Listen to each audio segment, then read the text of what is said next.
అందరికీ నమస్తే, welcome to our channel.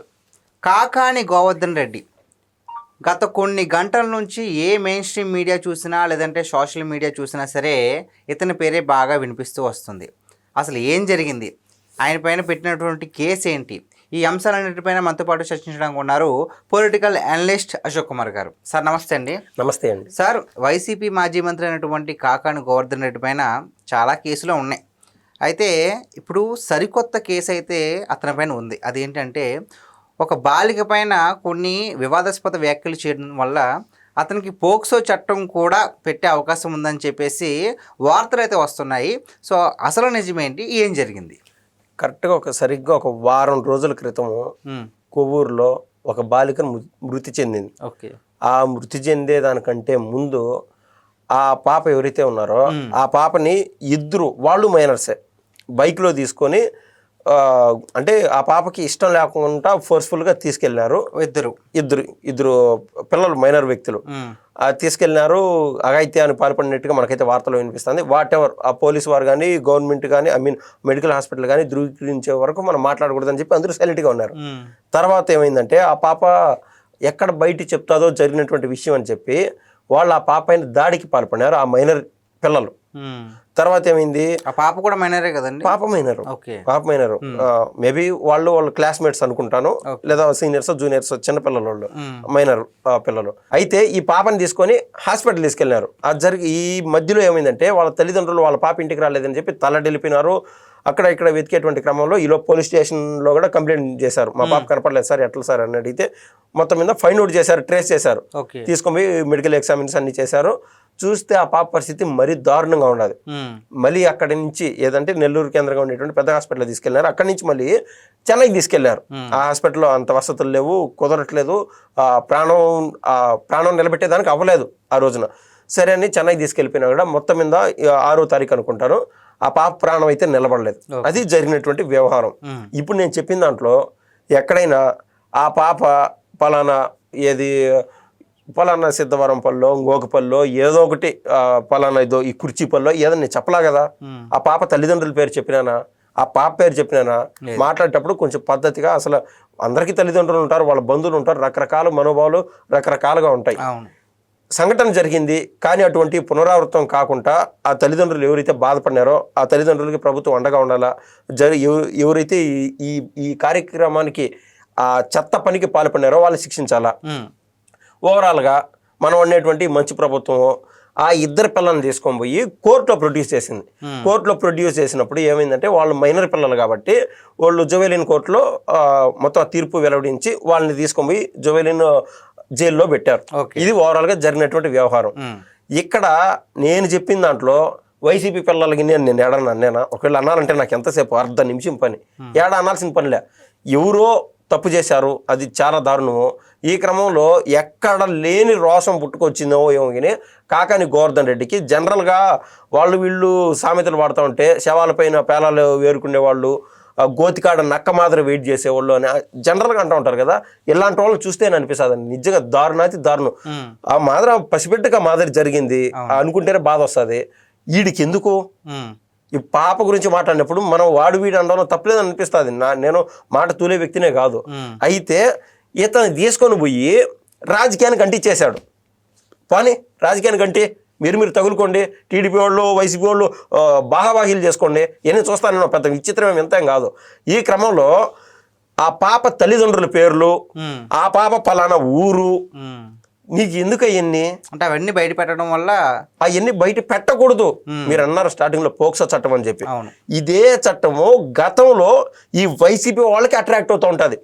ఏంద్రంటే నేను ఇందాక చెప్పినట్టు 10 సార్లు మొహాట లేకుండా చెప్తాను వీడియోలో, 10 సార్లు ఏంది బయట చెప్పేదే చెప్తున్నాను, 10 సార్లు చెప్తా. శవాల కాడ పేలాలు వేరుకునేవాళ్ళు, గోతికాడ నక్క మాదిరి వెయిట్ చేసేవాళ్ళు.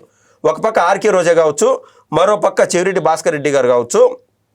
గతంలో చిత్తూరు జిల్లాలో ఇటువంటి వ్యవహారం ఒకటి జరిగితే ఒక పాపని అనుకోకుండా పక్కన, అంటే రోడ్డు పక్కన కటం అంటారు మా ఏరియాలో, ఆడ పడిపోయింది. తీసుకెళ్ళిపోయి హాస్పిటల్లో ప్రొడ్యూస్ చేశారు. ఆ డాక్టర్ గారు ఇంకా చెప్పలేదు ఏమన్నా అఘాయిత్యానికి పాల్పడినారా పాప పైన, ఏం జరిగింది అనేది ఆ మెడికల్ ఎగ్జామినేషన్ చేసిన తర్వాత చెప్పాలా. ఈ లోపు వైసీపీ బ్యాచ్ మొత్తం పోయి వాళ్ళ తల్లిదండ్రులను ఏం మేనేజ్ చేశారో ఏమో తెలియదు, కానీ వాళ్ళ తల్లిదండ్రులు ఒప్పుకోకపోయినా కూడా జనరల్గా ఇప్పుడు మనం అంతా నేను మాట్లాడుతున్నాం, అందరూ చూస్తారని అనుకుంటాం. ఒక మారుమూల పల్లెటూరులో జరిగితే ఆడ జరిగింది ఎవరికి తెలియదులే అనుకుంటారంటే వాళ్ళు ఒక శోక సందర్భంలో మునిగిపోయింటారు. మన పరిస్థితులు బయటికి తెలియదులే, ఏదో జరిగిపోతుంది, పాపకి మాది జరిగిన బాధలు ఉంటారు. దాన్ని తీసుకొచ్చి చెవిరెడ్డి భాస్కర్ రెడ్డి అనే అతను ఏం చెప్పారంటే, గతంలోనే సాక్షి మీడియా అందరూ వచ్చినంటే ఇది ఆ పాప పైన అఘాయిత్యాన్ని పాల్పడినారు, వాళ్ళ తల్లిదండ్రులైన పలానా రామయ్య, పలానా వాళ్ళ అమ్మ పేరు అనసూయ, ఇట్లాంటి పేర్లు చెప్పినాడు. అంటే వేరే పేర్లు అయ్యి పలానా పేర్లు చెప్పి ఆ పాప పేరు యొక్క ఆ పాప అడ్రస్ డీటెయిల్స్ కనిపించే విధంగా చేశాడు. రేపు మా పాప చదువుకొని 10th పాస్ అయ్యి ఇంటర్ పాస్ అయిపోయి డిగ్రీ ఒక రేంజ్ పోతుంది, ఆ పాప కిందే మనం పనిచేయాల్సి వస్తుంది. మన ఏరియాకి ఆ పాప కలెక్టర్గా కూడా రావచ్చు. చాలా భవిష్యత్తు ఉంటుంది. అక్కడ జరిగిందో లేదో పోలీసు వారు చూసుకుంటారు, డాక్టర్ చెప్తారు. ఇదే ఎవరైతే మీడియా ఉంటుందో పోయి డాక్టర్ వారిని అడుగుతారు, పోలీసు వారిని అడుగుతారు, ఉండే విషయం చెప్తారు కదా. లేదా వీళ్ళు అబద్ధం చెప్తారంటే వాళ్ళ తల్లిదండ్రులు చెప్తారు. నీకెందుకు? వాళ్ళ తల్లిదండ్రులకు లేని బాధ్యత నీకెందుకు? దాన్ని ఎత్తుకొని ఆ రోజు ఏం చేశాడు చెవిరెడ్డి భాస్కర్ రెడ్డి, ఇది మొత్తం ఇదో టీడీపీ వాళ్ళు చేసేసారని చెప్పినాడు. ఏమైంది? ఆయన పైన కూడా పోక్సో చట్టం అప్లై అయింది, 7 సంవత్సరాలు జైలు శిక్ష పడుతుంది. కానీ దానిపైన ఏదో మేనేజ్ చేసుకుంటా ఉన్నాడు, కోర్టుకు తిరుగుతా ఈ జరిగిపోతాం చెవిరెడ్డి భాస్కర్ రెడ్డి పైన. అదే మాదిర ఇతను కూడా ఇది ఆయన చెప్పినటువంటి మెయిన్ ఎలిగేషన్ ఏంటంటే, ఆంధ్ర రాష్ట్రంలో గంజాయి బ్యాచ్లు ఎక్కువైపోయినాయంట.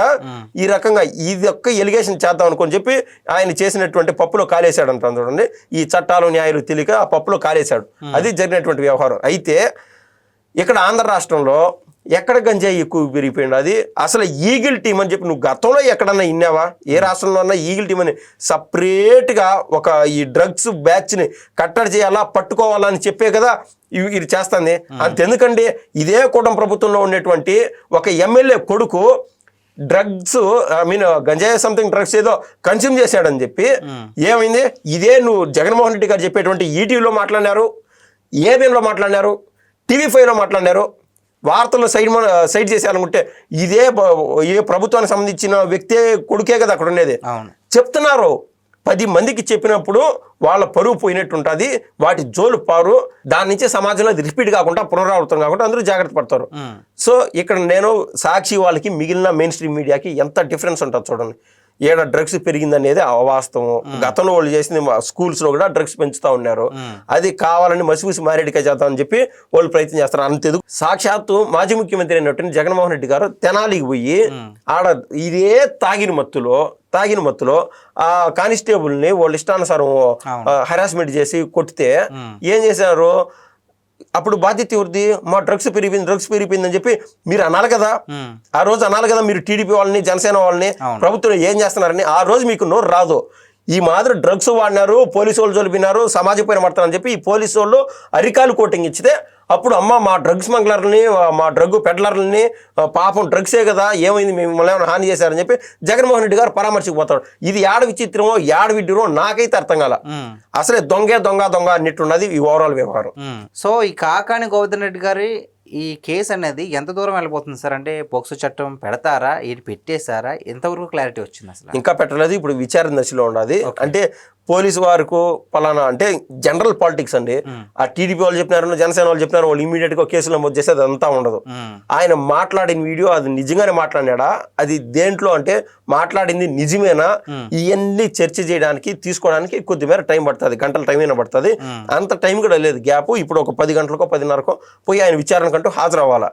హాజరైనప్పుడు నేను ఆ మాదిరి అనలేను అని చెప్పి మామూలుగా ఇండియాలో ఉండేది ఏంటంటే 100 మంది దోషులు తప్పించుకోవచ్చుకిని, నిందితులు దోషులు తప్పించుకోవచ్చుకిని, ఒక నిర్దోషి బాధపడకూడదు.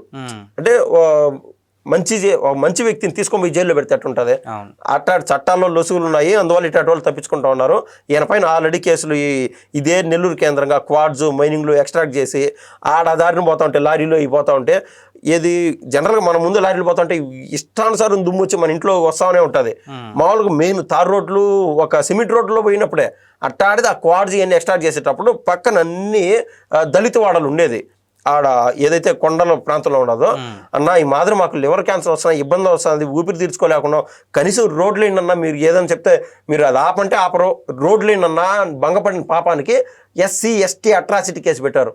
దేశంలో నడితే ఇదే మొదటిసారి అనిపించే విధంగా అంత దూరం ఆలోచన చేస్తారు వాళ్ళు. అలాంటి వాళ్ళపైన ఆల్రెడీ కేసులు ఉన్నాయి. కేసులు పడి 3 చెరువులు నీళ్లు తాగి ఒకానొక సమయంలో కేరళ, మరోసారి పోయి ఇది బెంగళూరులో దాక్కున్నటువంటి వ్యక్తి 3 నెలలు తప్పించుకున్నాడు. ఆల్రెడీ ఎప్పుడొచ్చాం నాయనా జైలుకు అని చెప్పి జైలు స్వాగతం పలుకుతా ఉన్నది. ఆడికి ఉండాల్సింది అంటే బెయిల్ అప్లై చేస్తానే ఉన్నాడు కానీ కుదరలా. అట్ లాస్ట్ స్టేజ్ బెయిల్ వచ్చింది, మళ్ళీ బయటకు వచ్చాడు. అది జరిగినటువంటి వ్యవహారం. లేకుంటే ఈయన కూడా ఇప్పుడు కూడా జైల్లో మగ్గుతా ఉండాల్సిన వాడు. ఇదేంటంటే జగన్మోహన్ రెడ్డి కళ్ళల్లో పడదామని చెప్పి అవకాశం కొద్దీ వెయిట్ చేస్తున్నారు. దాంట్లో అందుకు ఈయన దీంట్లో అడుగుపెట్టాడని నేను అనుకుంటున్నాను. అంతే. ఓకే, థ్యాంక్ యూ అండి. థ్యాంక్స్ అండి.